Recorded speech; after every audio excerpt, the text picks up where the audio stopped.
Hey guys, happy Friday. I'm looking at two cameras here. This wasn't going to be a full video post, but I had a cancellation last minute. Patient wasn't feeling well. And it made me think of an event yesterday. Originally it was just going to be a note. I had taken some personal time to, work on my own personal health and was in an appointment with my cardiologist. And if anyone here in Rhode Island understands how hard it is to get anywhere in the state now, one of the main bridges connecting East Bay with Providence and Point South has been out. The bridge has been out for well over a year now. So a lot of medical providers are over in East Bay, and so are 3 out of 4 of my providers. And so the original post, which I'm going to link below, is just like, how do you maximize and how are you using your EHR? How are you maximizing that technology to save time? And I'll link to the original video below. It was shot from my car while I was waiting to go in. And then I went in, and then talking about cancellations, it's a long lift and a long burden. First of all, I waited over 2 years to get my cardiologist appointment, like others. So I'm in line. They had to cancel over the last 2 years, literally.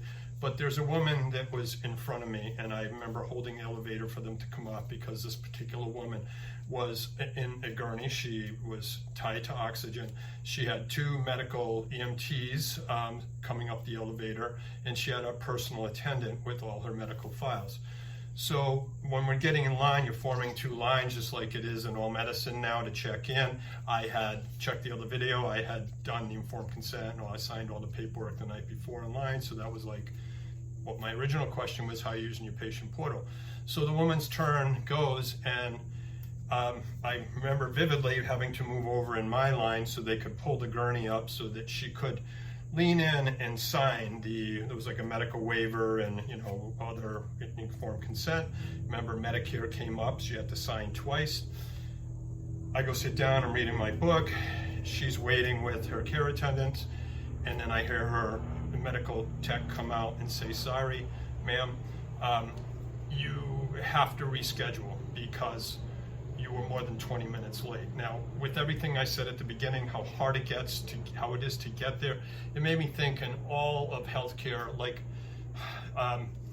why we can't do better and be a little more flexible. So I think of cost. What did that appointment cost? Was there a cancellation fee? Not only primary, though, is the woman's health. When she looked over, when they told her she'd have to reschedule, there were probably a dozen of us in the waiting room.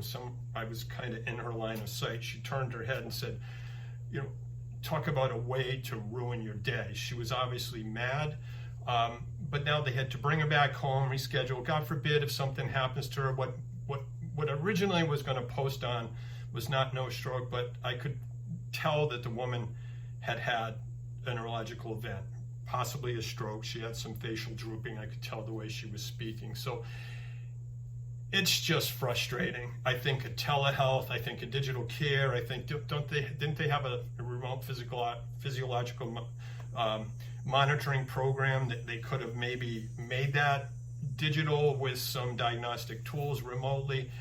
The cost burden. They rescheduled. I heard them say, like, we're rescheduling you for November. Like, the woman could pass before then. So that's just I want to put it out there. How are you using this? We're in a crisis in our state, and I know it's only going to get worse. All the best providers are leaving the state because we're the lowest reimbursement. We have the highest medical burden in terms of our geriatric population. So I'm just venting.